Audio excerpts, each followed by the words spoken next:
महाशिवरात्रि व्रत कथा। पूर्व काल में चित्रभानु नामक एक शिकारी था।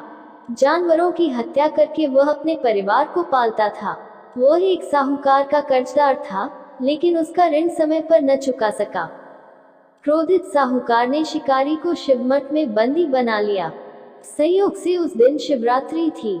शिकारी ध्यानमग्न होकर शिव संबंधी धार्मिक बातें सुनता रहा। चतुर्दशी को उसने शिवरात्रि व्रत की कथा भी सुनी। शाम होते ही साहूकार ने उसे अपने पास बुलाया और ऋण चुकाने के विषय में बात की। शिकारी अगले दिन सारा ऋण लौटा देने का वचन देकर बंधन से छूट गया। अपनी दिनचर्या की भांति वह जंगल में शिकार के लिए निकला, लेकिन दिन भर बंदी गृह में रहने के कारण भूख प्यास से व्याकुल था। शिकार खोजता हुआ वह बहुत दूर निकल गया। जब अंधकार हो गया तो उसने विचार किया कि रात जंगल में ही बितानी पड़ेगी। वह वन में एक तालाब के किनारे एक बेल के पेड़ पर चढ़कर रात बीतने का इंतजार करने लगा। बिल्व वृक्ष के नीचे शिवलिंग था, जो बिल्व पत्रों से ढका हुआ था। शिकारी को उसका पता न चला। पड़ाव बनाते समय उसने जो टहनियां तोड़ी, वे संयोग से शिवलिंग पर गिरती चली गई। इस प्रकार दिन भर भूखे प्यासे शिकारी का व्रत भी हो गया और शिवलिंग पर बिल्वपत्र भी चढ़ गए।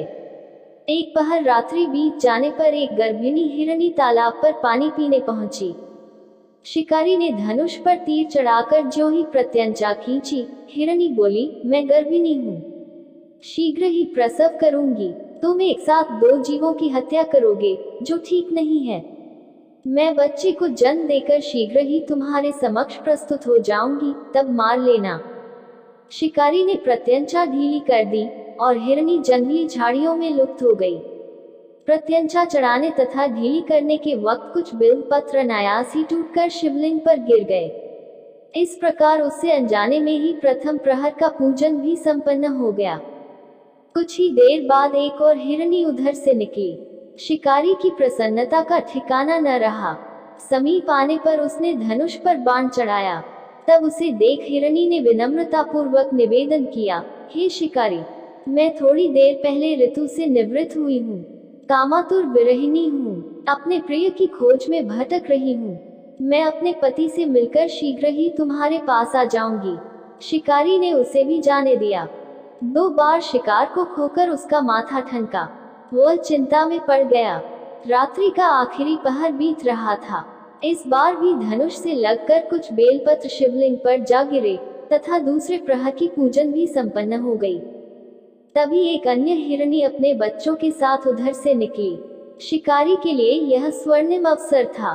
उसने धनुष पर तीर चढ़ाने में देर नहीं लगाई।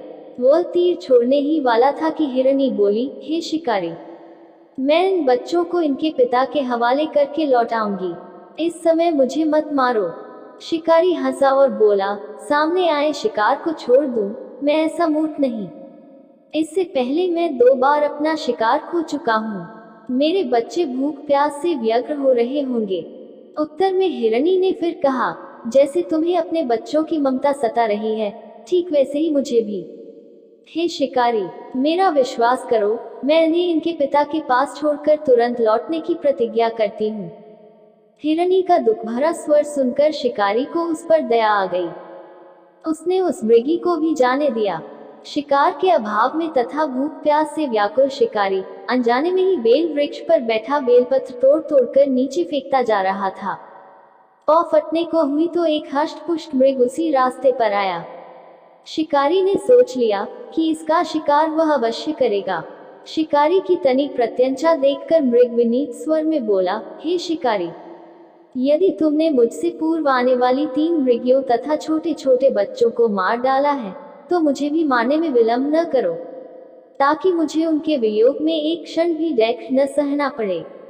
मैं उन हिरनियों का पति हूँ। यदि तुमने उन्हें जीवन दान दिया है, तो मुझे भी कुछ क्षण का जीवन देने की कृपा करो। मैं उनसे मिलकर तुम्हारे समक्ष उपस्थित हो जाऊंगा। मृग की बात सुनते ही शिकारी के सामने पूरी रात का घटनाचक्र घूम गया। उसने सारी कथा मृग को सुना दी। तब मृग ने कहा, मेरी 3 पत्नियां जिस प्रकार प्रतिज्ञाबद्ध होकर गई हैं, मेरी मृत्यु से अपने धर्म का पालन नहीं कर पाएंगी। अतः जैसे तुमने उन्हें विश्वास पात्र मानकर छोड़ा है, वैसे ही मुझे भी जाने दो। मैं उन सबके साथ तुम्हारे सामने शीघ्र ही उपस्थित होता हूँ। शिकारी ने उसे भी जाने दिया। इस प्रकार प्रातः हो आई।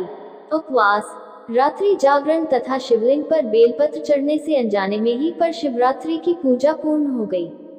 पर अनजाने में ही की हुई पूजन का परिणाम उसे तत्काल मिला। शिकारी का हिंसक हृदय निर्मल हो गया, उसमें भगवत शक्ति का वास हो गया। थोड़ी ही देर बाद वह मृग सपरिवार शिकारी के समक्ष उपस्थित हो गया ताकि वह उनका शिकार कर सके। किंतु जंगली पशुओं की ऐसी सत्यता, सात्विकता एवं सामूहिक प्रेम भावना देखकर शिकारी को बड़ी ग्लानि हुई। उसने मृग परिवार को जीवन दान दे दिया।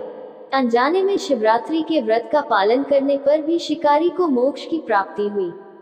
जब मृत्यु काल में यमदूत उसके जी को ले जाने आए तो शिवगुणों ने उन्हें वापस भेज दिया तथा शिकारी को शिवलोक ले गए।